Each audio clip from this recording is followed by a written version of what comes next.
Bien sûr, mais il faut savoir aussi que Christian Bourquin, le président de région, est aussi un des soutiens de José Martinez, comme l'est également le président de l'agglomération de Montpellier, Jean-Pierre Moore.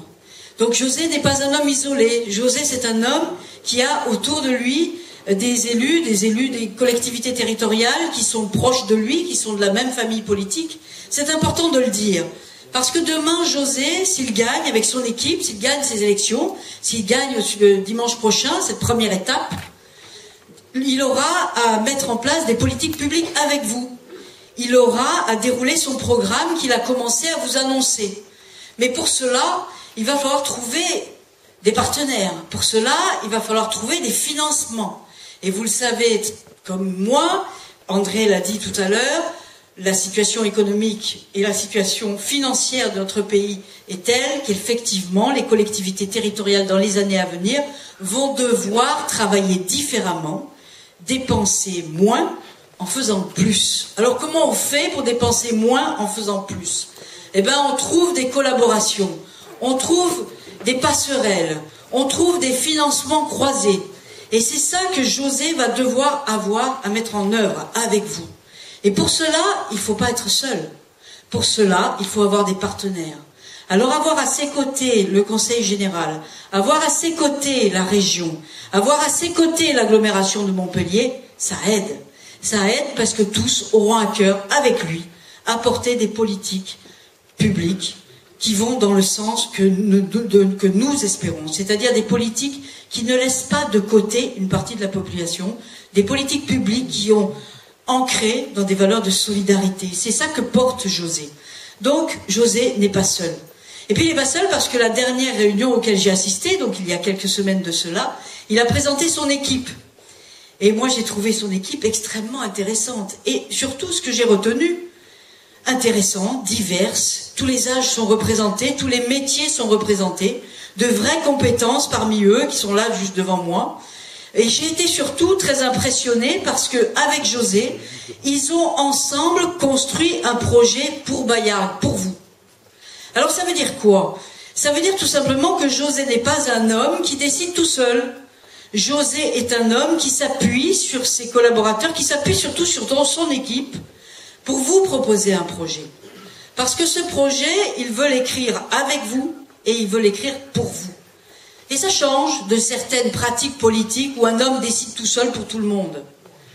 José, c'est tout le contraire. José, il vous propose. Et c'est l'axe, un des axes de sa campagne, je le sais, qui s'inscrit dans écrire avec les Bayardois et les Bayardoises le projet pour les 20 ans à venir dans Bayargues. Alors je pourrais citer sa volonté, par exemple, de créer des comités de quartier, pour que dans chaque commune, dans chaque quartier, on travaille ensemble pour coproduire les politiques publiques qu'il va mettre en œuvre. Et c'est ça l'intelligence. Pourquoi? Parce qu'aujourd'hui, on est tous à la même place, c'est-à-dire on a tous envie de participer. La preuve, votre nombre ce soir. Vous avez tous envie de vous intéresser à la politique.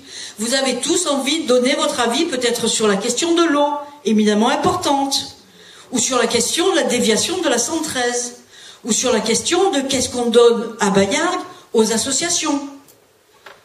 Comment on aide les associations qui œuvrent dans le champ de la solidarité, dans le champ de l'international, et je pense à Bayargues-Rocafort, dans le champ du sport, de la culture. Et tout cela, vous allez pouvoir le produire, le travailler avec lui. C'est ça le sens de son projet. José, il a le sens de la concertation qui est gravé dans ses gènes. Pourquoi? Tout simplement parce que ça fait des années, José, je l'ai dit à la dernière réunion, qu'il travaille à la TAM à Montpellier. Alors qu'est-ce que ça veut dire? Ça veut dire tout simplement qu'il a, avec toutes les équipes de la TAM, accompagné la mise en place des 4 premières lignes de tramway à Montpellier. Et moi qui suis élu de Montpellier, je peux vous dire que à chaque fois qu'il a fallu construire un tramway à Montpellier, on est allé voir les habitants dans chaque quartier. Alors ils étaient tous d'accord pour le tramway, mais pas devant chez eux. Donc il a fallu trouver des discussions concertées, négocier, accompagner ce projet de développement de tramway à Montpellier. Et ça s'est fait avec Georges Frêche, de façon intelligente, grâce à des hommes comme José, qui ont su, à chaque réunion, trouver le cheminement pour que chacun trouve un intérêt à ce projet de tramway, sans pour autant en avoir peur. Ça a été le travail de José, et il l'a mené avec brio. Alors moi j'ai confiance en José. Je sais parfaitement qu'il saura à Baillargues vous écouter, vous aider, vous accompagner et produire et coproduire avec vous et penser avec vous les politiques de demain. Alors j'ai évoqué rapidement les comités de quartier, j'ai évoqué les associations, je pourrais évoquer la question de l'urbanisme qui est chère à son cœur mais qui est chère au mien aussi. Et je l'ai déjà dit plusieurs fois, puisque je suis sur cette question très engagée au niveau national, sur la question de la préservation des espaces agricoles et la nécessité de maîtriser l'urbanisme dans notre territoire de l'agglomération de Montpellier. Oui, on doit faire attention à ne pas développer plus ce qu'on appelle l'étalement urbain. Et José est parfaitement conscient de cette question et donc a décidé de mettre peut-être un moratoire sur l'urbanisme à Baillargues, en tout cas de freiner, de telle sorte aussi de permettre aux habitants de Baillargues d'absorber ces nouvelles populations. Parce qu'il faut aussi leur donner des conditions de qualité de vie. Il faut aussi les accueillir dans les associations. Il faut aussi les accueillir dans les écoles et dans les équipements publics. Et donc, ne pas développer une urbanisation trop rapide, pour laisser le temps. Laisser le temps aux habitants d'une ville pour accompagner cet accroissement. Voilà un peu le sens des projets de José, et je crois qu'il a une vision extrêmement intéressante pour les 20 ans à venir de Baillargues, en matière de transport, c'est son métier, il connaît la question, en matière d'urbanisme, parce qu'il s'y intéresse depuis très longtemps, en matière d'activité économique également, qui je sais sont des questions qui sont éminemment importantes pour lui, la question de l'emploi à Baillargues, quel emploi pour nos enfants? Donc je crois véritablement que s'il y a un homme en qui vous pouvez faire complètement confiance pour les années à venir, c'est bien José. Et alors moi, je ne vais pas être très longue parce que c'est à lui de parler ce soir, mais je voudrais vous dire, moi quand je suis partie en campagne pour les législatives, tout le monde m'a dit « Oh là là, tu vas sur la 3e circonscription, mais tu ne pourras jamais battre le député sortant. C'est impossible. Il est bien trop ancré, il est bien trop présent, tout le monde le connaît, il a une stature nationale. » Que n'ai-je entendu? C'est sûr que si je n'avais pas combattu, je n'aurais jamais gagné. Et comme disait Georges Frêche, et je me plais toujours à le rappeler, il n'y a pas de forteresse imprenable, il n'y a que des combats qui n'ont pas été menés. Alors José mène ce combat avec vous tous, je suis sûre qu'il est capable de vous mener à la victoire, et je pense que pour cela, il faut l'aider, il faut chacun d'entre vous aller chercher dans vos familles, dans vos amis, tous ceux qui veulent bien soutenir José, soutenir cette dynamique nouvelle qui se met en place à Baillargues, qui est un vrai espoir de renouvellement des pratiques politiques, parce qu'il a aussi ça qui est un point important que je partage avec lui, c'est la volonté de porter une certaine éthique en politique et d'exemplarité dans les pratiques politiques. Et ça me paraît d'autant plus nécessaire qu'en ce moment, les élus sont quand même plutôt critiqués par la population française, et ils ont raison, tant on voit de dérives inacceptables et inadmissibles.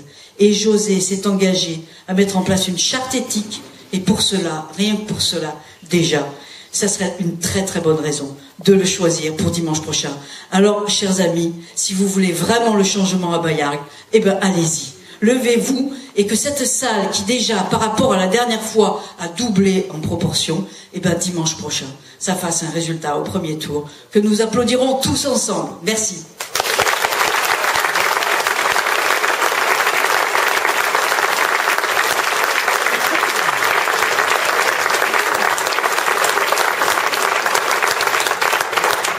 Voilà donc de grands orateurs parmi nous, et ce soir, très honoré et flatté, on est quand même venu entendre ce soir celui que vous attendez toutes et tous, José Raymond Martinez.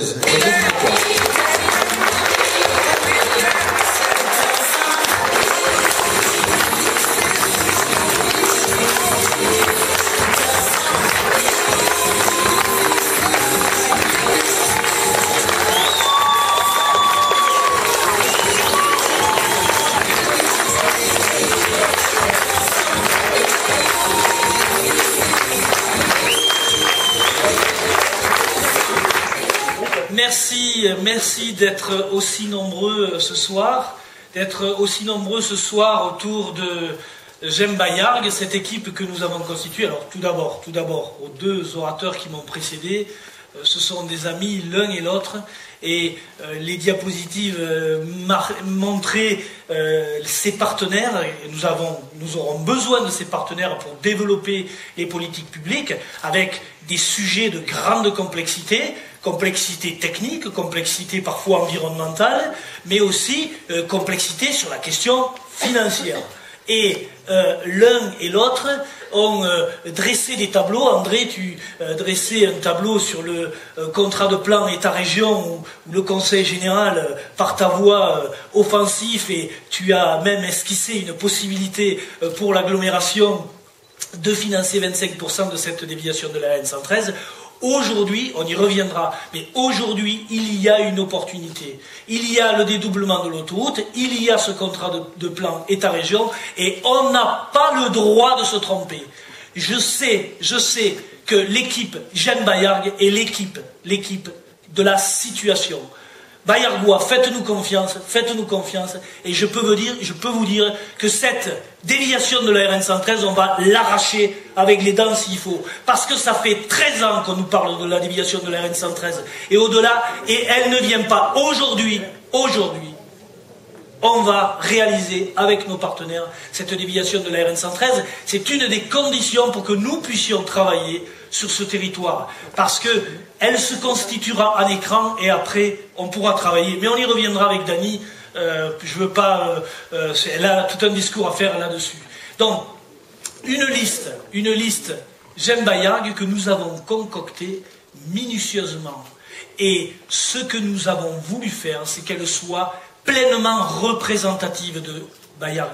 Je considère que c'est mon devoir de faire ce travail minutieux, de constituer point par point, individu par individu, chaque homme, chaque femme, elle doit être représentative des quartiers, représentative des tranches d'âge, et représentative aussi des classes sociales, mais aussi, et il faut du courage aussi, je suis investi par le Parti Socialiste, mais j'ai décidé à Bayargues de rassembler autour de Jeanne Bayargues et autour du projet que vous avez construit avec nous. D'abord, avant un projet, il y a un bilan. Et le bilan, il va falloir le faire. Parce que l'équipe sortante ne s'échappera pas de son bilan, ne s'échappera pas de ses résultats déplorables. Alors, un bilan, je vais le faire en 3 points, parce qu'il ne faut pas quand même trop perdre de temps. Ce qui est intéressant, c'est notre projet, puisque je rappelle qu'en début de campagne, on nous disait, il n'a pas de programme, etc. Mais le programme, c'est pas un programme a priori.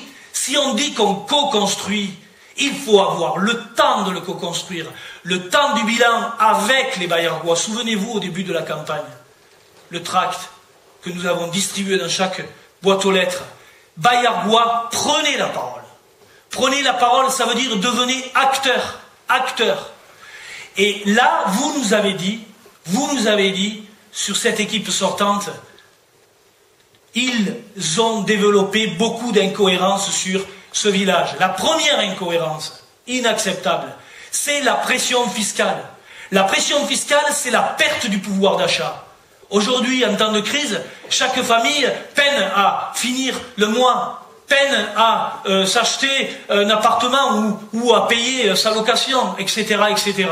Ça veut dire que cette pression fiscale, on nous dit, bon, on y reviendra, sur la pression fiscale, on fera un zoom précis parce que c'est quand même une sacrée catastrophe sur Bayargues. Deuxième volet, l'urbanisation, l'étalement urbain. Il y a un couple ici qui est nocif. Le financement d'un grand équipement qui est hors échelle sur la question financière, sur la question environnementale, je le dirai tout à l'heure, le couple lac-urbanisation, on y reviendra. Troisième point, une gouvernance autoritaire. Et c'est exactement le contraire qu'on fait ce soir. Ça suffit la gouvernance verticale. Aujourd'hui, c'est le début d'une nouvelle aventure pour Bayargues. Vous allez avoir la parole. On constituera des comités de quartier, on y reviendra. Et au quotidien, c'est pas aujourd'hui un exercice artificiel que je fais. C'est pas un exercice artificiel. C'est ce que demain nous serons. Ce que vous voyez aujourd'hui, c'est aussi représentatif de ce que demain nous serons. Voilà, donc voici pour les quelques éléments de bilan, et j'y reviendrai plus précisément. Alors, face à ce bilan, nous allons tracer 3 sillons. Baillargues, ville attractive, Baillargues, ville verte, et également Baillargues, j'en parlais à l'instant, Baillargues, ville citoyenne.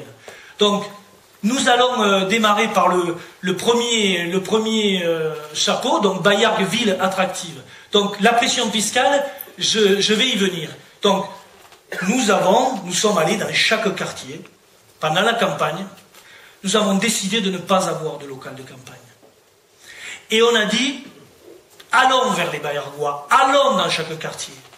Nous avons fait 10 réunions de quartier, une préfiguration, c'est un exercice qui est très simple. Une préfiguration des conseils de quartier demain. Donc 10 points de contact avec les Baillargois, où on a été en conversation chaque week-end, chaque samedi, chaque dimanche. Donc, sur la question de la pression fiscale, c'est très simple. La taxe d'habitation, premier taux de taxe d'habitation, le plus fort taux de taxe d'habitation, 24,43%, des 31 communes de l'agglo. On ne peut pas dire qu'on gère bien la commune avec un tel résultat. Les derniers de la classe. Deuxième paramètre, et puis je fais simple, hein, parce qu'il y en a qui font des développements de 3 ou 4 pages, mais moi je fais simple.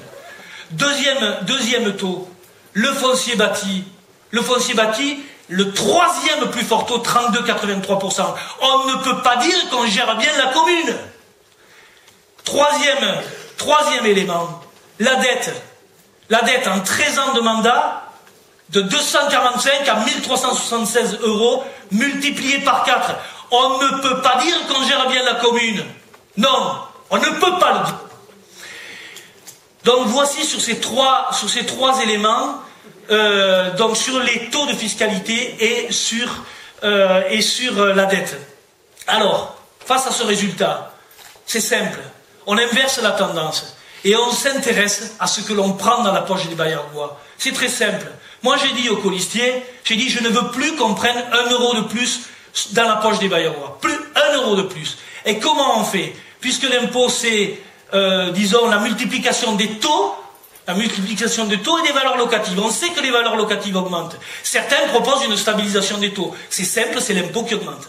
C'est simple. Vous l'avez vu, l'année dernière, c'est l'impôt qui augmente. Alors, courageusement, je vous le dis, courageusement, et aussi avec beaucoup de technicité, eh bien, moi j'ai dit, vous baissez les taux de 5%, ça veut dire on stabilise l'impôt. C'est ça, le challenge. Alors, ça se fait pas tout seul. J'ai dans les rangs de Jean Baillargues, Olivier Stein, qui est un spécialiste de la fiscalité locale. Il l'a démontré dans toute sa carrière professionnelle, ancien responsable du centre des impôts de Lunel. Et on va demander, alors Olivier, ce que je lui ai demandé aussi, Fanny, tu as parlé de la charte éthique que nous avons signée. Eh bien, dans la charte éthique, je veux que nous soyons transparents dans la gestion. Et c'est pas simplement nous, dans notre tour d'ivoire, les élus, c'est accepter qu'à un moment donné, je vais créer une commission de contrôle financier. Et cette commission, il y aura des non-élus, c'est-à-dire des citoyens. Vous serez choisis, certains seront choisis.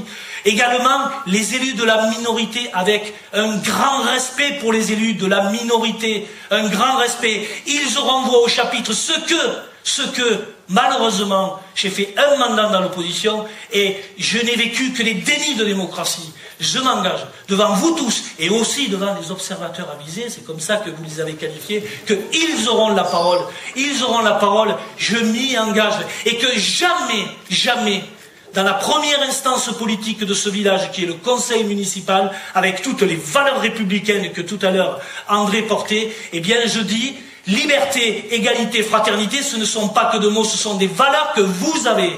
Bravo.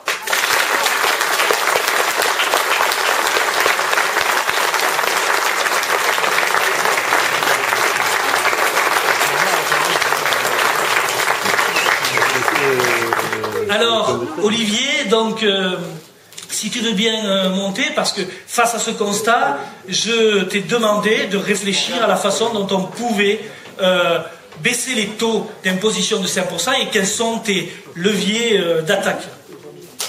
Alors, attendez, 2 petites minutes. Donc, normalement, Guillaume, autour d'Olivier, il y a une équipe qui se constitue, qui s'est déjà constituée autour d'Olivier. Donc, je propose que tu appelles l'équipe qui va travailler autour d'Olivier. Voilà, donc l'équipe qui va travailler autour d'Olivier Stein, on appelle Valérie Lours.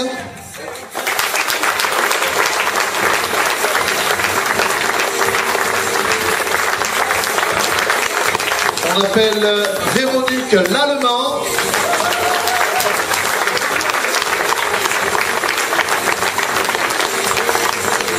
On nomme encore Antonia Vergne.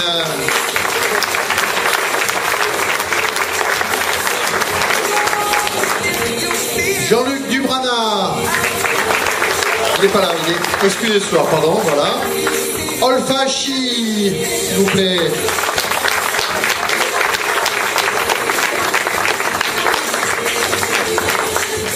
Mathieu Rossignol.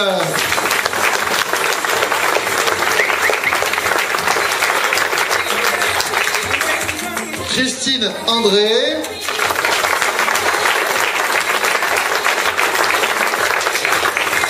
Et enfin, Stéphane Vidal.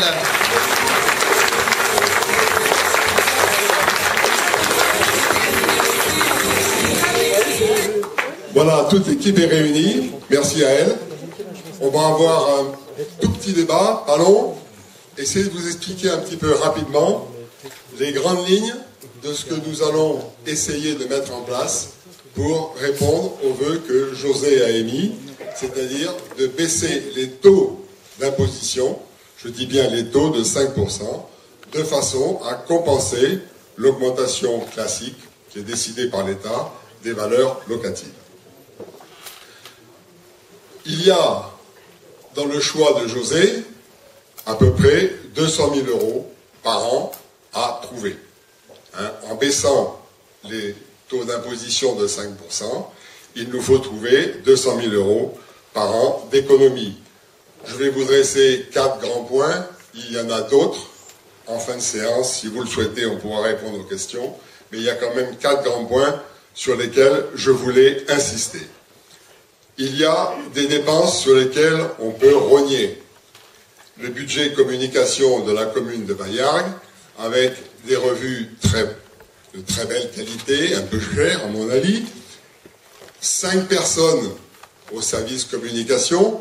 Je prends un tout petit exemple, Castelnau-Lolès, un peu plus de 20 000 habitants, ils ont 3 personnes à la communication. On pourrait également diviser la facture d'énergie, c'est le deuxième poste du budget. Quand on compare la facture énergétique par habitant de Baillargues et de Montpellier, on s'aperçoit qu'il y a de très très gros efforts à faire sur Baillargues. On pourra rénover les bâtiments communaux, on pourra optimiser les modes de gestion de l'éclairage public par exemple. Je passe vite parce que la soirée va être un peu longue autrement. Il faudra également prévoir une programmation annuelle des équipements. Éviter de faire du saupoudrage et du coup par coup. Si on veut intéresser nos partenaires et si on veut les attirer avec nous, il va falloir faire une programmation pluriannuelle. Organiser longtemps à l'avance les dépenses publiques, notamment l'école, les écoles, le parc, etc. José vous a parlé tout à l'heure d'une commission de contrôle financier. Si nous sommes élus, il m'a demandé de prendre la présidence de cette commission. Et ceux qui me connaissent savent que je serai intransigeant, je dis bien intransigeant, sur la moralité et sur la nécessité de ces dépenses. Si des gens souhaitent des détails, je suis à leur disposition après. Et enfin, si on veut vraiment être raisonnable, et si on veut faire des économies, il va falloir arrêter le projet de lac. C'est un projet excessivement coûteux, 12 millions d'euros minimum, c'est l'estimation actuelle. On sait très bien qu'elle sera largement dépassée. On sait aussi qu'elle n'est pas financée, contrairement à ce qui est affiché. Et ce projet de lac, nous allons le remplacer par un projet de parc, beaucoup moins coûteux et beaucoup plus raisonnable pour la commune de Bayard. Voilà. J'ai essayé de faire vite pour laisser un petit peu le temps aux autres orateurs, mais je reste à votre disposition si vous le souhaitez.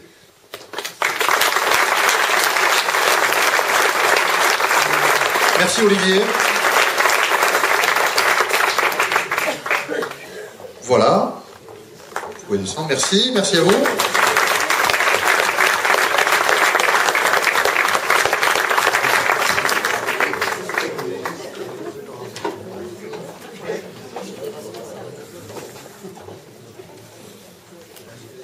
Voilà, je me permets, le temps que les gens descendent, de rappeler que le jeudi 20 mars, à 20h30, il y aura une réunion, une dernière réunion, je crois, à la salle Manga au golf de Massane, parce que des tas de questions peuvent être posées. Ce soir, on en posera. Peut-être il y en aura d'autres sur le golf. Donc, si des personnes veulent venir, ce sera le jeudi 20 mars à 20h30. José, je te repasse la parole. Oui, merci. Donc Bayargues, ville attractive.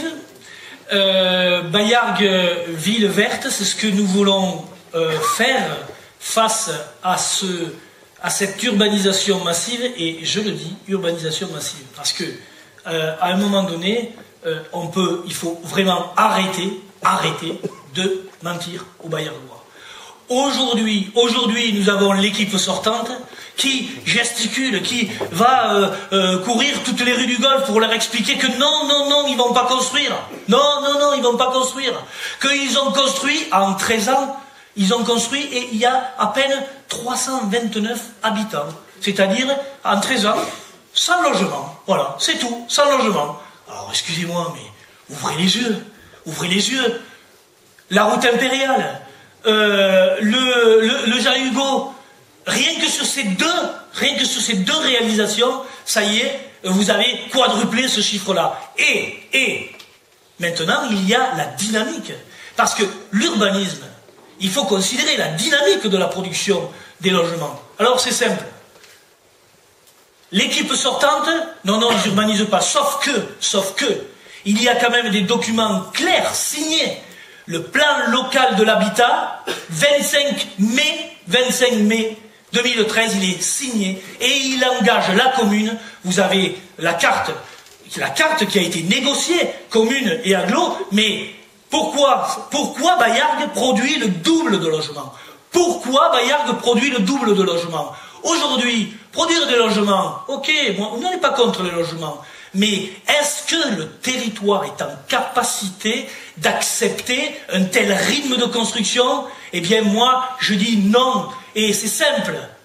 L'école maternelle, un équipement, on y viendra sur la réussite éducative. L'école maternelle, un projet que j'ai soutenu sur sa réalisation, j'ai préféré même qu'il soit fait avant, en début de mandat, plutôt qu'à la fin de mandat, juste, tiens, comme c'est curieux, juste pas très loin des élections. Mais ce que vous pouvez constater, ceux qui fréquentent l'école maternelle, il y a des classes. Eh bien déjà, il n'y a jamais eu encore de rentrée officielle en septembre. Première rentrée, ça y est, on est à bloc.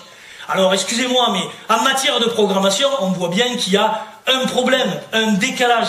Donc, observez nos voisins. Vendargues, 90 ou 100, j'arrive pas à lire, mais c'est de cet ordre-là, 80, 90, voilà à peu près ce que nos voisins, Vendargues, Castries, Saint-Brest, produisent 2 fois moins de logements. Alors pourquoi? Faisons un petit zoom sur cette fameuse opération, le lac. Alors, pour financer le lac, eh bien, on nous dit aujourd'hui, non, mais pour les Bayardois, ça va coûter, vous inquiétez pas, c'est 3 millions sur 3 exercices, c'est 1 million par exercice, tout est financé, etc. Mais analysons, la région a financé une partie, ok, à la demande de l'actuelle municipalité. L'agglomération a financé une partie. Alors, il y a une partie sur les équipements hydrauliques, ok, une partie sur les équipements sportifs, et 2,1 millions sur une opération de 125 hectares. C'est une avance de trésorerie sur une opération de 125 hectares. Premier élément.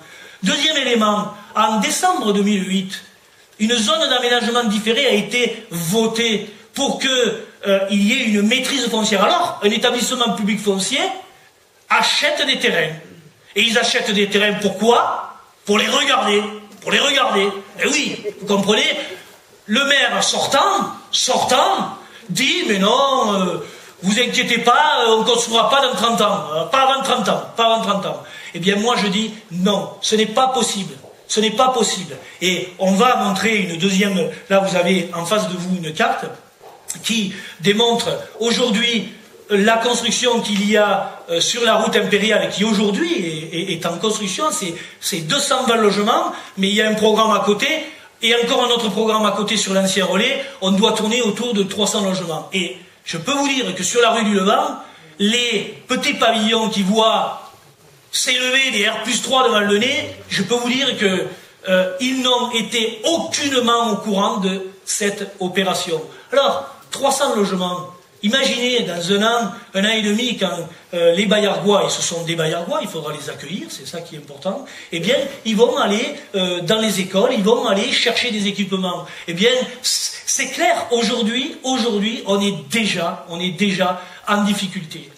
Autre opération, sur le centre du village.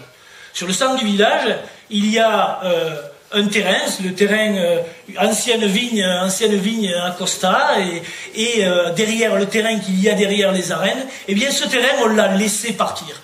Pendant qu'on s'occupe de faire un lac qui n'a ni queue ni tête, ni sur le plan financier, ni sur le plan environnemental, eh bien qu'est-ce qu'on fait? On laisse partir un des derniers terrains qui permet de réaliser un poumon vert au cœur de Bayargues.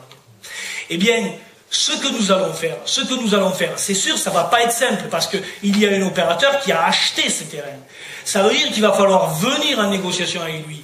Et au lieu de construire 200, on construira 100. Mais on fera un parc au centre du village. Ça, c'est clair, on fera un parc au centre du village et on mobilisera tous les partenaires qu'il faudra, et y compris l'opérateur foncier, on travaillera avec lui pour que cette opportunité, on ne la laisse pas s'échapper. Donc le plan local de l'habitat, comme vous le dit la diapositive, c'est clair, quand vous faites toutes ces opérations, quand vous faites la somme de toutes ces opérations, bien évidemment, Bayargues veut tenir ses engagements, c'est-à-dire 200 logements, sur 6 ans, ça fait 1200 logements. Et c'est clair, c'est indiscutable. Il suffit d'ouvrir les yeux, les grues parlent. Allez sur la route impériale, 300 logements. Au nord, c'est déjà parti. Donc, merci de... Donc la diapositive suivante. Donc voilà. Donc ok. Donc cette urbanisation. Face à cette urbanisation, donc que pouvons-nous faire? Nous, dès que nous serons élus, le lendemain matin de notre élection, je prendrai rendez-vous avec l'agglomération, avec le président de l'agglomération, et je dirai tout simplement. Ça va être très simple, ça va être de dire non au lac, et vous verrez, le lac, on peut tout à fait stopper cette réalisation qui est une hérésie. Donc non au lac, mais en contrepartie, on ne fait pas plus que nos voisins. On va construire la même chose que nos voisins. Pourquoi construirait-on plus que nos voisins? Donc voilà l'axe des négociations. Ça ne va pas être simple parce qu'on nous laisse un héritage difficile. Mais c'est sûr que le challenge, c'est construire autant. Ni plus, ni moins, voilà, que nos voisins. Donc ça, c'est sur la partie urbanisation. Donc, mais Bayargues Ville Verte, c'est de l'urbanisme, mais c'est aussi pouvoir se déplacer, c'est aussi pouvoir vivre en harmonie. Et je vais appeler donc à mes côtés deux personnes. Donc Dany Aboki qui va nous parler, qui est ingénieur, qui est en charge de déplacement, en charge d'urbanisme, ingénieur des travaux publics et tout ça, et qui va nous parler de grandes infrastructures, mais pas uniquement de grandes infrastructures, aussi parce que les grandes infrastructures, on est sur des horizons lointains, il faut penser quand même qu'il faut s'occuper du quotidien, de la sécurité des piétons et des cyclistes. Tu en parles mieux que moi. Et deuxième personne importante, Jacques Claude, qui est hydrologue, qui est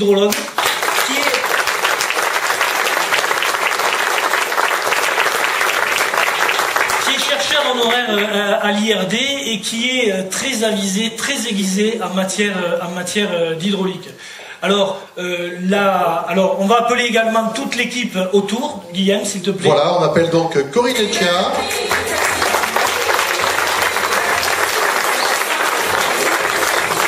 Anthony Pompier. pas de rapport avec l'ancien président. Hein. Stéphanie Chély.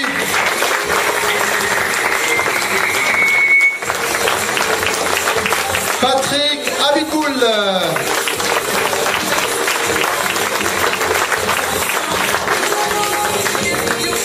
Hassan Rescala.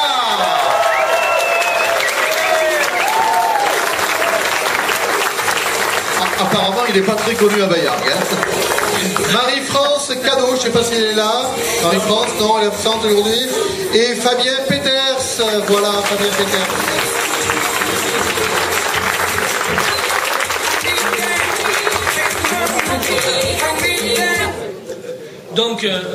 Donc à l'écran, merci de passer la diapositive suivante. Donc voilà. Donc là vous avez, je vous ai évoqué tout à l'heure.